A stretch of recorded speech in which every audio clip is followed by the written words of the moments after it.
Electrónica básica. Damos inicio al módulo 1. Para empezar necesitamos saber qué es electrónica y la definimos de esta manera. Electrónica es la rama de la física con especialización de ingeniería que estudia y emplea sistemas cuyo funcionamiento se basa en la conducción y el control del flujo microscópico de electrones u otras partículas cargadas eléctricamente.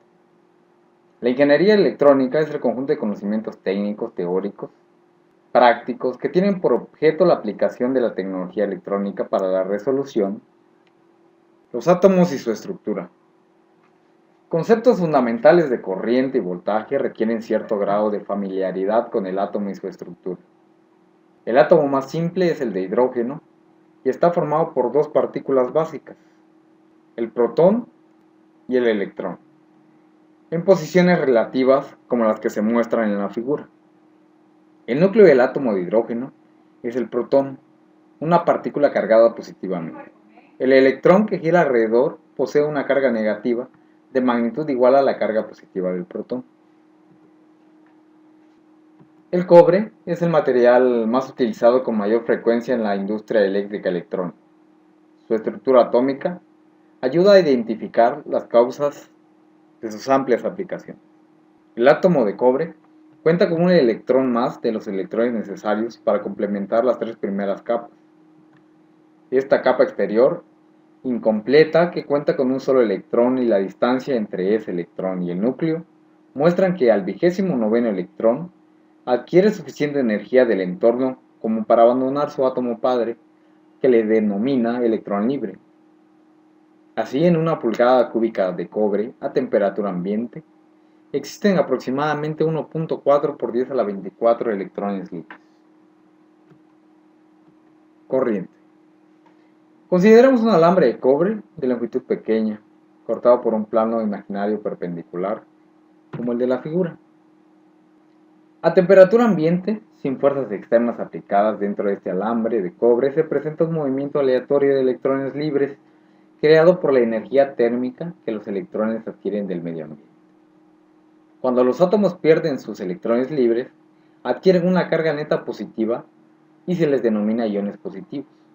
Los electrones libres se encuentran listos para moverse dentro de estos iones positivos y abandonar el área general del átomo padre, mientras que los iones positivos únicamente oscilan en una posición fija media, y es por esta razón que el electrón libre es el portador de carga en un alambre de cobre o en cualquier otro conductor sólido de electricidad.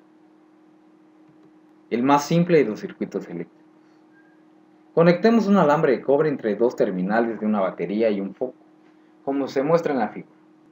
La batería, gracias a la energía química, colocará una carga neta positiva en una terminal y una carga neta negativa en la otra terminal. En el instante que la última conexión se realice, los electrones libres se desplazarán hacia la terminal positiva, mientras que los iones positivos que permanecen en el alambre de cobre simplemente oscilarán en una posición. La actividad química de la batería absorberá los electrones situados en la terminal positiva y mantendrá un suministro continuo de electrones en la terminal negativa. El flujo de carga a través del foco calentará el filamento de este mediante fricción hasta el punto en que se vuelve incandescente y emita la luz deseada. Si 6.242 por 10 a la 18 electrones se desplazan a una velocidad uniforme a través de la sección transversal de nuestro circuito, se dice que en un segundo el flujo de carga es de 1 ampere. Con el propósito de establecer valores numéricos que permitan comparaciones inmediatas entre niveles, se define el coulomb. El coulomb de carga, como la carga total asociada con 6.242 por 10 a la 18 electrones. La carga asociada con un electrón podrá determinarse entonces a partir de la siguiente forma. La carga es igual a un coulomb sobre 6.242 por 10 a la 18 igual a 1.6 por 10 a la menos 19 coulomb. La corriente en amperes puede calcularse ahora utilizando la siguiente ecuación. Corriente es igual a la carga de electrón sobre el tiempo. Voltaje. Energía, por definición, es la capacidad para realizar trabajo. Si una masa se eleva a cierta altura, por encima de un plano de referencia, tendrá un coeficiente de energía potencial expresado en joules, que está determinado por la masa, la gravedad y la altura, que es energía potencial joules. Donde G es la aceleración gravitacional, la masa adquiere así el potencial para realizar un trabajo tal como aplastar un objeto. La carga puede elevarse a un mayor nivel de potencia mediante el gasto de energía de una fuente externa o puede perder energía potencial a medida que viaja a través de un sistema eléctrico. Entonces, por definición, se presentará una diferencia de potencial de 1 volt entre dos puntos si se intercambia un joule de energía al mover el coplón de carga entre dos puntos. Voltaje es entonces una señal de cuánta energía se encuentra involucrada en el movimiento de una carga entre dos puntos de un sistema eléctrico. Una diferencia de potencial o voltaje siempre se mide entre dos puntos del sistema. Al cambiar cualquier punto, puede cambiar la diferencia de potencial entre dos puntos bajo análisis. La diferencia de potencia entre dos puntos está determinada mediante voltaje es igual a watts sobre el coplón. A través de manipulación algebraica obtenemos los watts y los coplones. A continuación, se definen ciertos conceptos, los cuales ayudarán a entender y comprender. Hablemos ahora de semiconductores. Los semiconductores son un grupo específico de elementos que presentan características ubicadas entre la de los aislantes y la de los conductores. El prefijo semi, incluido en la terminología, está definido en el diccionario como medio, parcial o entre, de acuerdo a su uso. Toda la industria electrónica depende de esta clase de materiales, debido a que los dispositivos electrónicos y circuitos integrados se construyen de materiales semiconductores. Los más utilizados, silicio, germanio y galio. El diodo es uno de ellos, diodos de silicios.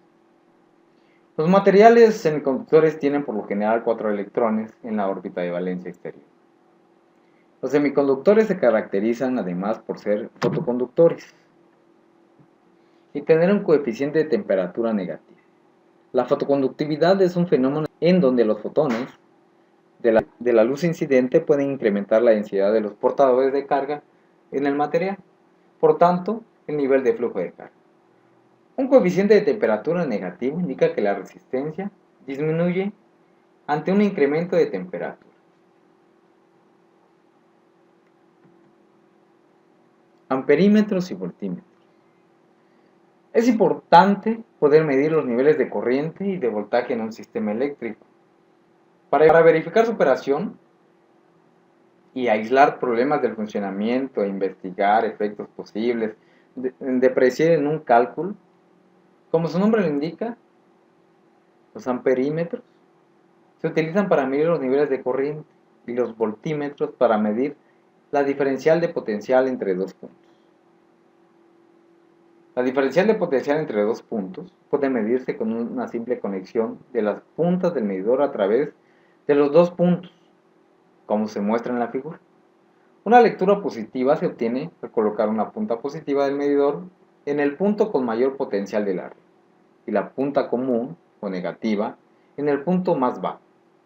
La conexión inversa ocasionará una lectura negativa o en ocasiones cero. Los amperímetros se conectan en serie, como se muestra en la figura. Los amperímetros miden la velocidad del flujo de carga. El medidor debe colocarse en la red para que la carga fluya a través de él. La única forma de lograr esto es abrir la trayectoria en la que será medida la corriente y colocar un medidor entre las terminales resultantes. Problemas. Actividades que les ayudarán a comprender y a entender más acerca de la electrónica. Átomos y su estructura, corriente, voltaje, semiconductores, amperímetros y voltímetros, Cualquier duda, estamos a sus órdenes.